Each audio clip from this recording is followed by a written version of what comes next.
All right, so with that being said, the next thing we're going to be going over is how you can build your lights using your GPU.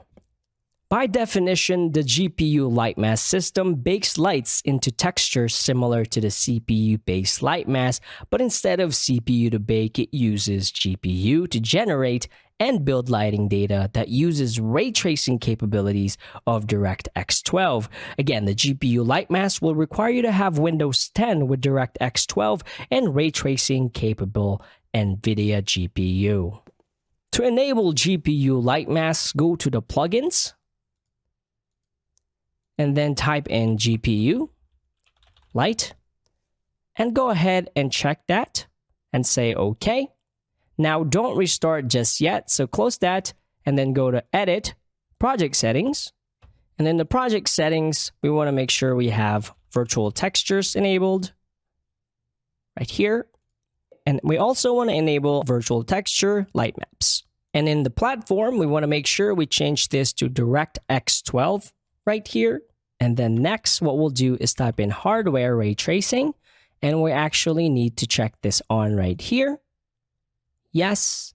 And then once that's enabled and everything else enabled, you can go ahead and say restart now. All right, so once our project's done restarting, I will go ahead and close this here. So the next thing we're going to be talking about is the GPU light mask. Now to enable the GPU light mask, we will just go to Build and then click on GPU light mask. What that's going to do is open a new window on our right side right here. Now, what I'm going to do now is just go over some of the settings that I would mess around with in here, but you are free to go ahead and check out all the settings if you want. Now, the first setting we're going to be taking a look at is the show progress bars. You can enable or disable this. What this is going to do is if you have the viewport real time on, you're actually going to see the GPU light mask build in real time. You're going to see the bars. Next is the mode of baking. You can either do a full bake or bake what you see. Full bake is going to bake the entire scene, but the bake what you see option will only bake what is on your viewport. Additionally, you can enable the compressed light map settings if you want. I usually have this checked on. Next is the denoising option. You can turn off denoising if you don't want to. You can have the GPU light mask to denoise after it's done building or during the interactive preview. I usually just leave this to none or on completion. You can select to use the Intel denoiser or the simple Firefly remover. Again, I usually just leave this by default. Next, we'll talk about GI samples. Now, this is going to let you increase the quality of your indirect illumination, just so that you know if you do increase this, your build time might increase as well. Now, with the stationary light shadow samples, this is going to let you increase the resolution of the light shadows for your stationary lights on your scene. So again, that being said, the higher number you put on there might actually increase your build light times. So with that being said, to build lighting, all I have to do now is click on build lighting. All right, so as you can see, we can actually show the progress bar because I have that turned on. Now it's going to say that we're in slow mode because we have viewport real time is on. If you want to go ahead and speed up your GPU light bake time, you can disable this. And now this is going to build a lot faster, although you're not going to be able to see the progress bar on your viewport. Now, once it's done building, you're going to see that our scene is now complete, similar to our CPU bake lighting. So that is how you use your CPU to build lights, and that's how you use your GPU to bake lights. Next, what I'm going to do is talk about some tips you can use to decrease your light bake times if you decide to bake them. Now, the first thing I'm going to show you is how you can change the light map resolution. But first, let me show you how you can check your mesh's UV map. So if I go to our table barrel right here, and I'll go to details, I will now double click the static mesh. And this is going to open up our static mesh window. And if I go to UV right here, you're going to see that we have two channels. Now, by default, whenever you import an FBX, Unreal Engine does a pretty good job at creating UV channels for you. Usually, the first UV channel is going to be your texture map, pretty much the skin on your static mesh. And then the second channel is going to be your light map. All right, so this is going to receive the light information, and this one is going to receive the texture or color information. And so that being said, you know that this has a light map in it because we can see it right here. Now, to increase or decrease the light map resolution, I'll go ahead and set that to none. I can actually go to the details panel of this static mesh and type in light. And right here, you're going to see light map resolution is set to 64. Again, 64 pixels. You can increase this if you want the light map to be a lot better as far as the quality goes. But again, it's going to build your lights a little bit longer. Okay, so I will minimize this a little bit so you can see it in our scene. So I have the static mesh right here because what I'm going to do is show you how you can see the light map resolutions in your scene. So if I go to lit, optimization, view modes, and I'm going to say light map density, this is now going to show me how dense or the light map resolution of my objects. So right now I actually have the static mesh, the wall selected. So I can select that. And when I select that, is now going to show me the actual color for the static mesh of the barrel. And then to change that, all we have to do is go to our static mesh right here. And for the light map resolution, I will just say 512 and make sure that we have generate light map checked on. And then you can see we have generate light map UVs checked on as well. So that's good. And then what this is saying is that the light map coordinated index is going to be UV1. So that's right, because if we change this to 0, that's actually going to change it to the texture UV, which we don't want to. So we're going to select 1 right here, channel 1, and it's going to be channel 1 because like I said, this is the light map information. So I'll save that, minimize it, and let's go ahead and rebake this scene. So I'll go back to GPU light mask and I'll say build lighting. I don't want that in real time. All right, perfect. And now you can see the color change from blue to red, which honestly, again, that's probably too much. So from here, you can play around with the settings. Probably 128 or 256 will be the right one. So again, if I go back to this barrel and I'll go to details and go back to the static mesh, I'll change this to 128. Change this to 128, save. If I minimize this now, and then I'll build it again, turn this off, and then build lighting. And again, we want that to change to color green. All right, so once that's built, you're going to see that our light map resolution of 128 is actually a pretty good number for our static mesh right here. So I'll go ahead and change this to lit. So you can see it's going to look a little bit better. All right. Now, let me just talk about one of the most common things that people miss whenever they're baking lights in Unreal Engine 5. Remember when I mentioned that in Unreal Engine 5, if you enable Lumen, you will not be able to bake static lights. So if baking lights is not working for you, make sure if you go to Edit, Project Settings, make sure that you have your global illumination set to none and your reflection system set to none.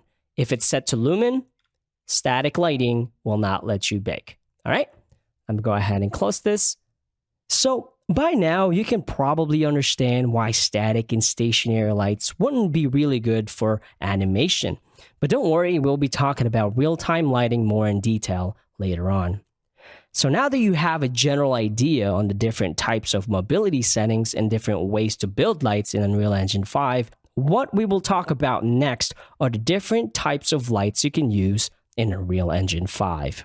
Okay, so to prepare for our next lesson, what I'm going to do is delete this light and we're going to rebuild. So I'll uncheck viewport real time is off and I'll build the lighting so we just get a pitch black scene. All right, so let's begin. I'm going to go to our plus box right here and then go to lights. Now, directional lights are primary outdoor lights or any light that needs to appear from a distance. I usually call this sunlight because it mimics the sun. Skylight captures the background of the scene and applies it to your scene.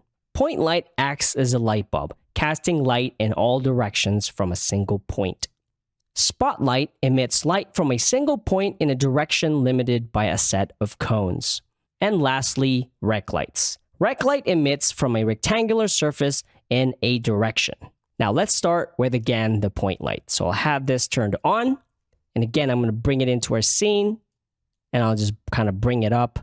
And then what I'll do is I'll change this now so we don't have to keep baking lights. I'm now going to change this to movable. So that means we can move it and we're going to get a pretty nice result right away without having to bake. Now, point light casts in all direction from its origin. What that means is if I scroll out, you're actually going to see that that light is just blasting lights everywhere from that single point of origin, similar to, say, a light bulb. But unlike a regular light bulb, point lights can be shaped by changing some settings around. So let's go over some of those settings. Now, majority of these settings I'm about to go over are shared across all the light types. So these settings aren't just specific to point lights. All right, so let's move closer. The intensity changes the intensity of the light, the brightness of the light. The light color changes the color of the light, again, by just clicking on this. You can enter a hex linear, or you can do sRGB. Additionally, you can use a pick dropper tool, as you can see right here, or you can just select it with the RGB wheel. Let's go ahead and cancel that. Attenuation radius sets the amount of light effect. How much will it influence your scene? So what that means is if I decrease this, you're going to see this little white display wireframe. What that's doing is just showing you how much this light is affecting your scene. So again, I'm going to press WASD and I'm going to move this out. By decreasing it, it makes your light smaller. By increasing it, it makes your light affect more of your scene. Now, source and length radius lets you change the shape, like I mentioned earlier. So with that being said, is if I increase this a little bit to say 20, put 20 on here, and I make the length 20 as well, and then if I increase the source radius of our point light, you're now going to see that we can actually mimic a tube light, just like so. And then from there, I can just rotate it if need be, which is kind of cool. Additionally, if you want to remove that snap, you can disable it right here. So that it is now snapping. So again, you can make a really, really long tube light, or you can just decrease it if you want. The use temperature button right here, if you enable it, you can actually go ahead and input temperature in Kelvin. So say for tungsten, those are usually 3200, and that's going to change the color of your light. For daylight, that's usually 5600 or 6500. If you do photography or videography, you're going to be familiar with the temperature right here. Affects the world lets you enable or disable the light completely. But if you want to disable the light during runtime or event begin play or render, you have to set the visibility property. So I don't really use this option right here, because even if I turn this off here, it's still going to show up in my renders. But I'll show you how to disable the light in renders as well later.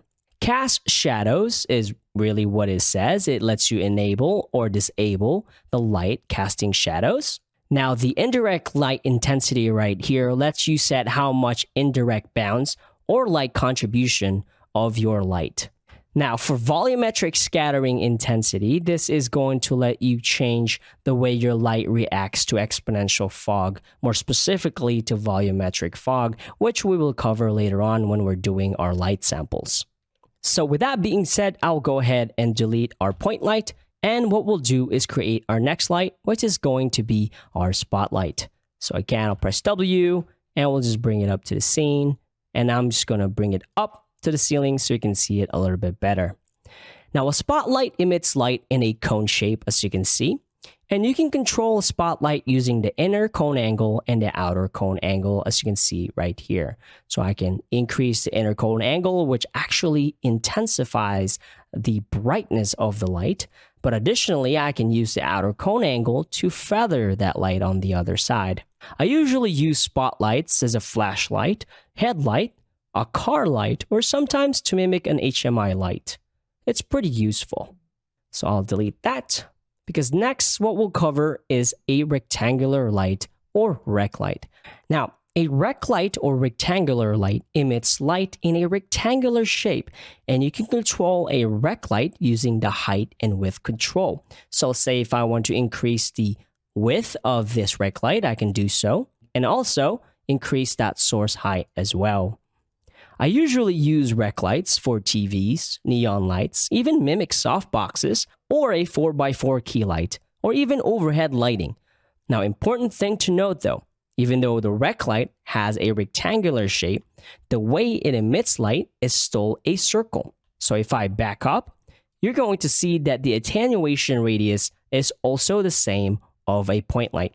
The only difference is we are not getting the light on the back, pretty much behind the rec light. That's the only difference. But the light is still pretty much so a circular shape. And lastly, one of the coolest features about a rec light is that you can actually import HDRI textures to them.